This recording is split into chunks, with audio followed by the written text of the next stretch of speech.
Kids, I think it's a bit of a cliche to open up a video with the following phrase, but if it's going to apply anywhere, it's going to apply here. I literally do not know where to begin with this game. As someone who's dedicated to the dadly duty of uplifting and promoting the FPS community, I'm always actively looking for good takeaways from the independent shooters or early access shooters that I inevitably play for this channel. After all, indie releases don't need to hit the same quality as AAA games, nor should they be compared to titles that have million-dollar budgets. Passion and personality go a long way, so even when a game isn't constructed very well, I'm still looking for the creative energy behind the scenes, because I want to promote that. I want to promote investing in games that might not be as polished as they should be because the developers show such promise, and their next game could be even better as they refine their talents. I factored in all of this during my playthrough of KUR, and now that I've finally reached the end of it, I think this line best sums up my thoughts. KUR is broken and unfinished, and it's insulting that this is considered the full release.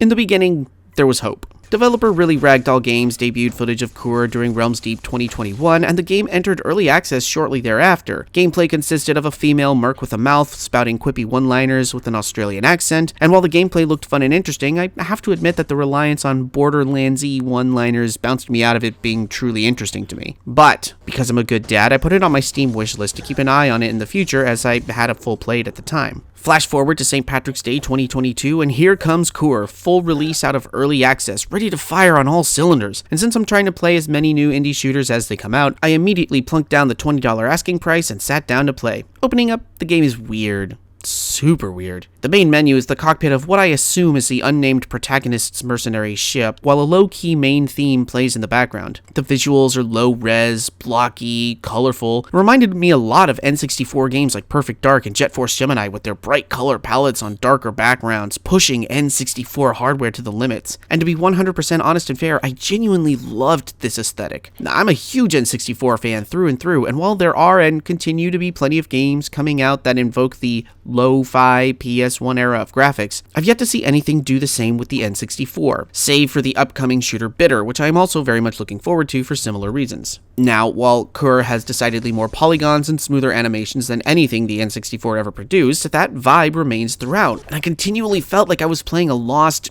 janky-ass N64 shooter that never got released for some reason. After a brief cutscene in which the protagonist is offered money beyond compare by a shady corporate suit to work a job on Mars, the game offers up a brief movement tutorial. KUR is what's become known as a movement shooter, in which the focus is less on being an absolute monster of a tank that shuffles down hallways, chain guns blazing, and more on being a somewhat squishy death dealer who needs to be much more nimble to avoid taking direct damage and not die very quickly. Much like Ultra Kill and Viscera Fest, we have sliding and dash mechanics to work with, as well as a decent jump and an even more unique double jump, the boot jump. A little further down the line after the first tutorial, the protagonist finds a hydraulic boot, which allows her to kick the shit out of anything and everything around her. Aside from being useful for kicking crates and shattering shields, the boots can be used to boot jump, which is kind of like a rocket jump in which you look down, jump, and kick immediately after to send the protagonist extra high. Coupled with this is the fact that you can also wall jump with the boot simply by kicking against a wall while in the air. All you have to do is right-click at any time, and out comes the boot. Controls are, for the most part, fluid, responsive, and it feels good to move around. Tutorials do a good job introducing movement mechanics, and I felt optimistic about how I was going into all of this. And then that optimism was slowly worn down over time, starting with the very first level. So we're treated with a cutscene where the protagonist is talking to Dispatch, the corporate voice on the radio who gives her walking orders throughout the course of the game. And while exiting the ship, she immediately trips and falls to the ground below. Yeah, it's gonna be that kind of game. We're introduced to the main weapon that we'll be using through the entirety of the game, the Akim-broken. I really want to know if any actual Australians were consulted during the course of this game. Shit. And immediately around the corner, there's a message written in blood on a wall that reads, "Abandon hope." God, I wish I'd listened. The story, for the most part, is wonderful sci-fi nonsense. The lead engineer of a corporate project at this Mars dig site has gone full ape shit. He's fallen in love with the artificial intelligence that helps run the base, whose designation is Marcia. The lead engineer has been performing highly illegal genetic experiments to try and create the perfect life form to win Marcia's affections. Of course, the lead engineer eventually gives up on the physical form entirely and decides to upload his consciousness into the digital ether to really woo over Marcia, who, by the way, has been less than pleased with his attempts the entire time, and has been directing you through the course of events with some unknown intentions of her own. Diving in, the first couple of levels are the most polished and least broken, probably due to that initial early access period. And since the unfinished aspects of the game won't show up for a minute, we can focus for a second now on the design of the game and how it plays. Combat and gameplay consist of the basics: run, jump and shoot, don't get hit. There's a lot of verticality you can get with the boot jump and the dash mechanics, and our first major combat arena provides a lot of open space for experimentation with that. But the Akimbo Pisties, while carrying up to 300 rounds, don't provide a lot of heft, and as such, enemies will take quite a few bullets before going down. Considering the emphasis on the boot mechanics, this is probably due in part to inciting the player to push forward and press their heel into enemy faces with a combination of melee and ranged attacks, kind of like what Viscera Fest does. Kicking open boxes can reveal items to pick up, such as ammo for the Pisties, energy for your rocket boot attack, more on that when we get to it, and sometimes, but rarely, health packs. You see, part of the movement shooter bit is also resource management, and the way KUR goes about implementing that is pretty much forcing the player to utilize boots and pisties as primary attacks in the initial stages until they can afford to purchase upgrades or new weapons. That's right, kids, the protagonist is a mercenary, and so she is treated like one. Throughout the various levels, there are secret areas with briefcases full of cash that the protagonist will grab with her greedy little fingers, but outside of that, you'll get a paycheck at the end of each level. Money earned is based on number of kills, time spent in the level, secrets found, stuff like that. And on average, I found myself walking out of a level with something around $30,000 in cash. Now that might seem like a lot, but it's really not, because the economy in the future really fucking sucks. If you want new weapons, if you want to reload your weapons, hell, if you want to heal yourself, you need to find a vending machine, and then spend that sweet, sweet cash on resources which are otherwise incredibly rare to find in crates. Sure, you'll discover quite a bit of pisty ammo in crates, and occasionally health, but you're not going to find nearly enough to keep your ammo stores topped up enough to take out all of the enemies in a level, hence the need to utilize a boot kick between ranged rounds. But especially early on, with the amount of damage the protagonist takes, the sheer number of enemies per level, and the thoroughly mean enemy placement in areas. Oh, you fucking fuckers, you can fuck off! This means that you'll be spending a lot of money at vending machines on health and ammo just to stay alive. You'll have some difficult choices to make. Let's say you want to buy a new, more powerful weapon to supplement the pisties. The Bouncing Betty shotgun, for example. That's going to set you back around 30 grand. An entire paycheck depending on your thoroughness. Meaning that if you spend that cash on the weapon, you might not have enough resources to spend on the constantly necessary health and ammo purchases. Because then you have to consider that buying a new weapon means buying ammo for that weapon, and the weapons you purchase don't carry nearly as much ammo as the pisties. Your shotgun? Fucking 12 rounds max. The Hellfire assault rifle? 180 max. Later in the game, you can purchase Akimbo Hellfires, so you're doing double damage, but you can still only carry 180 rounds, so you have to be extra aware of your resources and your wallet. Meanwhile, vending machines are not limitless sources of supplies. Oh no! While each one will always have at least 99 magazines to purchase for the pisties, they will regularly carry only 5 health packs, 3 magazines for the shotgun, 5 magazines for the Hellfire, and once you purchase them all from that vending machine, you'll need to find another one in the level if you want to purchase more. I didn't even bother buying any of the higher priced, higher damage weapons until late in the game, and even then, I only bought 2. To compound the confounding economic mechanics, there's also a player upgrade station where you can spend money to upgrade your boot, your health, your energy, and other mechanics. But the damnable thing about that is these upgrades all cost between 30 and 50 grand. And when you factor in the necessity of an upgrade that literally doubles your max health, but then also the need to purchase health and ammo throughout the course of the game, the need to balance out your spending is so ridiculous that it feels less like resource management and more like balancing a budget. And honestly, I do enough of that in real life. I don't need that in my FPS games. To make matters worse, upgrades that cause enemies to drop health or ammo on death don't work the way you think they should. Enemies won't drop health packs constantly, only sometimes, which will also only restore something like 5 health points, which is a band-aid on a bullet hole. And the ammo drops aren't specific to the weapons you're currently carrying. No, the ammo drops from enemies are randomized. These first few levels were fucking rough. So I'm health starved, ammo starved, navigating corridors and arenas filled with enemies that can 2 or 3 shot me at any given time. And I'm trying to use the kick mechanic to balance out my weapon usage, but holy shit, I could not figure out the range on the kick. Sometimes it felt like I was too far away for the kick to land and then it would. Other times I felt like I was close enough and then it wouldn't. So I was constantly dancing back and forth, trying to get within striking distance to kick these assholes away from me and do some damage. But the downside to this is that I would constantly get attacked by melee enemies right as I was kicking them, and my kick doesn't cancel out their attacks. There's also security guards who carry around riot shields, and the gist here is that the shields will absorb a bunch of bullet damage before finally breaking, or you can kick the shields, shatter them, which puts you in melee distance. And kicking the shield to break it doesn't stun the security guards. So the likelihood of me being too close to an enemy as I kicked to the shield was a constant factor in my gameplay and my anxiety. I just couldn't rely on the goddamn kick button. I could not fucking figure out where the right range for it to be effective was. I did get an upgrade for the boot where if you hold the right mouse button, you'll charge up your kick and go rocketing forward into enemies like a human missile, which is really cool in concept, and when it works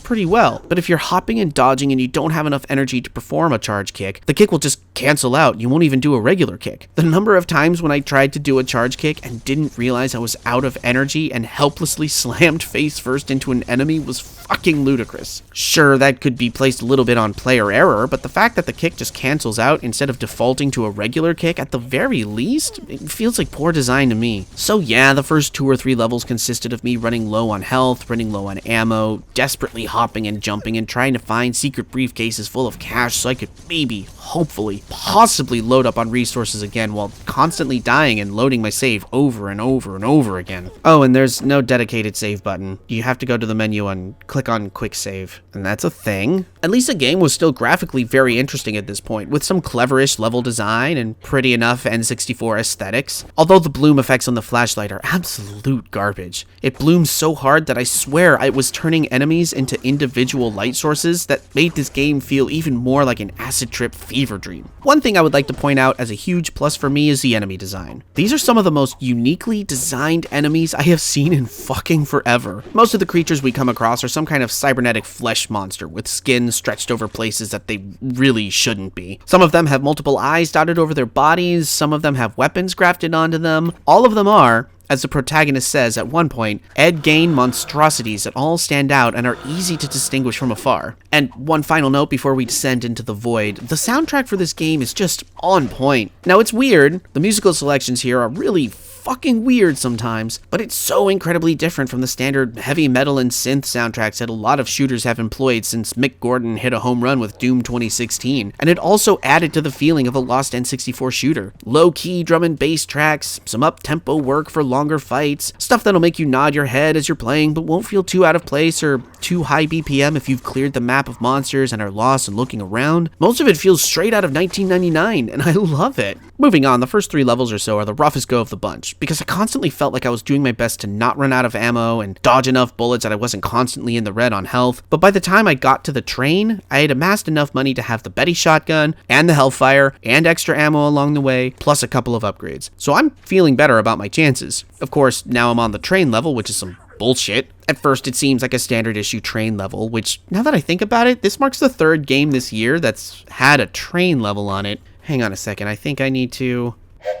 Yeah, I think that's necessary. Sorry, City! So the vibe with the train level is that it's really short, but halfway through it's become apparent that the train is either going to derail intentionally or head somewhere we really don't want to go. I'm not 100% sure because the plot of this game makes about as much sense as eating gravy like oatmeal. But there's a counter at the top which lets me know I don't have much time to reroute the train, so I gotta move fast. Standing in my way are these fuel pools that have rotating energy walls inside, so I have to swim through them and try to not take damage from the energy walls. And after that is a button puzzle where I have to figure out the correct combination to press the buttons, and then a series of enemies to plow through, all before I finally get to the train conductor, a robotic fleshball named Otis, and I have to duel him in a narrow, confined space and try not to die. Now, what makes this all extra bullshit is the fact that I can't save in the middle of this exercise. From the moment the countdown starts to the moment I beat Otis, the game will not allow me to save, so I have to go through all of this in one try or start it all over again. And considering everything I've told you about this game and how it plays up to this point, you've probably gathered an idea just how much bullshit this shit fucking shits. My God! Otis is a bullshit fight too. He doesn't stand still for very long. He's continually firing lasers at you, and when he's not, he has a spinning attack where he bounces off of the walls like a deadly pinball in an attempt to crush you. This was the first point where I was literally begging the game to not kill me. Please, please, oh please, because I attempted this 3 fucking times, and when you have to run through a series of events before getting to a boss fight, and that series of events determine how much health you have for said boss fight, it's a little stressful. Oh, but the bullshit didn't end there, because the level continues as the train immediately dumps you out into the junkyard. And in my case, into a fight against a bunch of enemies with only 18 health left over after fighting Otis and no vending machines in sight. This is also where the bugs and lack of polish started to become more noticeable.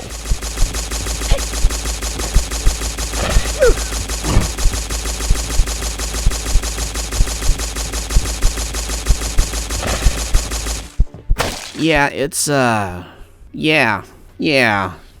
And so from here on, it's kind of difficult to really talk about this game in a serious manner, because there are so many bugs, there are so many areas of the game which are clearly unfinished or unpolished, that at times I couldn't help but wonder if this was some kind of intentional, I don't know, satirical parody? Like how Cruelty Squad is a weird, janky, strange mess on purpose, or how Goat Simulator is a bug-ridden piece of nonsense that literally makes the point of being a bug-ridden piece of nonsense. The further I dove into KUR with wonky collision detection, with enemies that get stuck on walls or don't notice me at all, with me literally being able to jump through the ceiling and the floor and outside the bounds of the game, with flooded hallways that turn a corner into a hallway that is suddenly not underwater only to turn another corner and be underwater again, all in the same hallway, it becomes difficult to review the mechanics and the design of KUR because there is so much that is just outright not done. But doubling down on all of this is the fact that so much of KUR is inscrutable in design that I couldn't figure out why the developers would create situations like they did. Probably the biggest example of how unfinished this is one of the binary worlds that the protagonist goes to.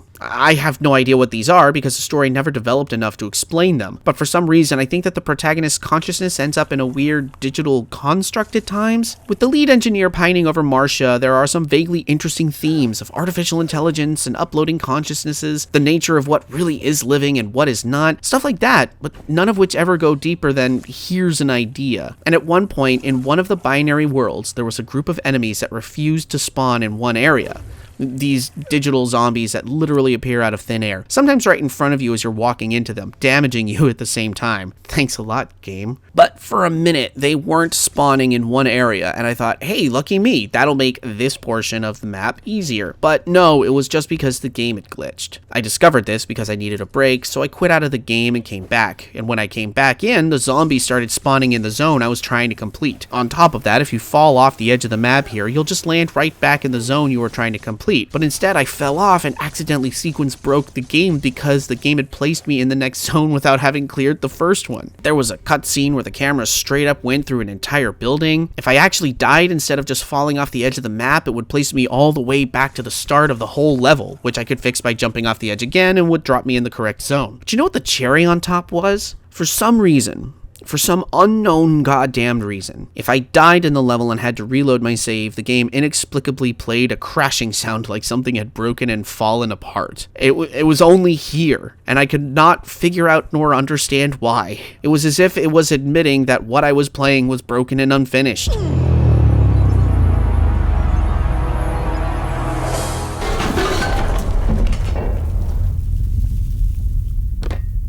I have to admit that I had a few moments while playing through the game at this point that I was considering just quitting. The game was obviously unfinished and so riddled with bugs, I just couldn't fathom trying to review the goddamn thing in this state. But I soldiered on because I was already closing in on 8 hours of gameplay, and if I was this deep, I might as well finish the game and know that I had just done the goddamn thing. But then, after a few levels of nonsense and bullshit, the game throws the penultimate insult at me. The hub level. So up until now, the game has been a simple exercise of run, shoot, jump, grab keys to unlock doors, get to the end of the map, but here the mechanics get completely flipped over sideways, and suddenly we're wandering around an underground subway station that houses some survivors of the cybernetic apocalypse. Because when the engineer uploaded himself into the digital realm, he'd also downloaded himself into Earth's mainframes and started to overrun the planet with his genetically misshapen underlings. And for the first time in the whole of the game, now we're given objectives. Talk to certain people in the hub, complete the tasks they've given you, come back and move onwards. Which is all well and good, and at first I'm like, you know what? what? Fine, I will do that. And of course, I go find the people I need to talk to, including a security guard whose dialogue did not play while I was talking to him. Whoa now, no one's trying to make you do anything.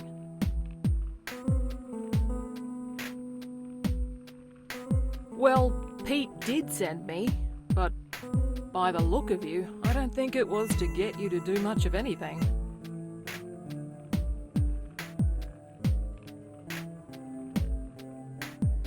Maybe I just damn well will. And oh hey look, it's our old enemy Otis, who is now somehow on the side of the humans for reasons never explained, and he's got a task for us too. And it's an escort mission! Okay, so now that I know what tasks I have to do and where to go do them, I run the missions within the hub, thinking that'll do the trick and I can move on with the game. Except, what the game doesn't tell you is that you have to do the missions in the order that they show up on your list, or they won't count as completed. So for example, I decided to get the escort mission with Otis out of the way first, but that one was third on the list, and then I went and did the other two in no particular order. And in doing so, I noticed that the mission objectives were not being crossed off my list, which is probably a bug, I thought. Reasonably so, until I got to the mission where I needed to gather up the missing pieces of a tank that I needed to fix, where the fucking boss is a rat queen in her crown and bra with weird fantasy loot and treasure? God, what the fuck even is this game? But that particular mission was number 1 on the list of objectives, and after I'd done that one, it actually got crossed off my list. And I realized that I needed to do the missions in order.